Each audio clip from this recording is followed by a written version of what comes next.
যতদিন নিজস্ব ধারায় চলতে পেরেছে পদ্মা, ততদিনই এর রূপ ছিল প্রমত্তা। কিন্তু ১৯৭৫ সালে ভারত ফারাক্কা বাঁধ নির্মাণের পর থেকে রুগ্ন হতে শুরু করে এই নদী। রাজশাহী অঞ্চলের উপর দিয়ে বয়ে চলা পদ্মায় এখন দেখা মিলে ধুধু বালুচর। এর মাঝেই খুঁজতে হয় নদীকে, অথচ একসময় এ নদীর গর্জন শোনা যেত অনেক দূর থেকে। তখন তো নদীর স্রোতই নাই, ওরকম গর্জন, ওরকম ঢেউ এমন তো নাই। এখন মাছের সংখ্যা বাড়ানোই নাই, চ্যানেল চ্যানেল আছে এরকম।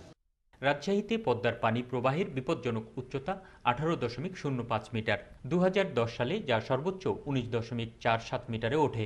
গত 12 মে এই উচ্চতা অস্বাভাবিকভাবে নেমে দাঁড়ায় 6.95 মিটারে। ভরা বর্ষাতেও আগের মতো পানির প্রবাহ থাকে না এই নদীতে। বিভিন্ন আপনার শাখা নদী অনেকগুলো আপনার অলরেডি মারা গেছে, যেগুলো আমাদের হলো এক সময় প্রবাহ থাকতো এবং সেটা আপনাদের আর্থসামাজিক অবস্থা এবং কৃষির উপর একটা বড় রোল প্লে করতো। সাস্টেনেবল চুক্তি করা প্রয়োজন, যেটার ফলে আমরা ভবিষ্যতে আমাদের পদ্মা নদীর ফ্লোটাকে আপনার স্বাভাবিক রাখতে পারবো।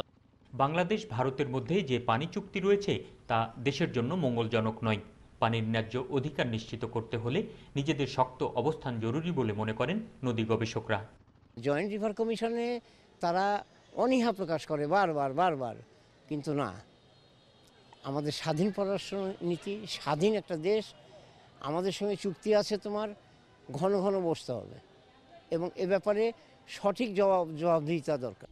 আলোচনার মাধ্যমে নতুন চুক্তিতে নিজেদের অধিকার প্রতিষ্ঠা করা না গেলে আগামীতে এই সংকট আরও জটিল হবে বলে মনে করেন বিশিষ্টজনরা।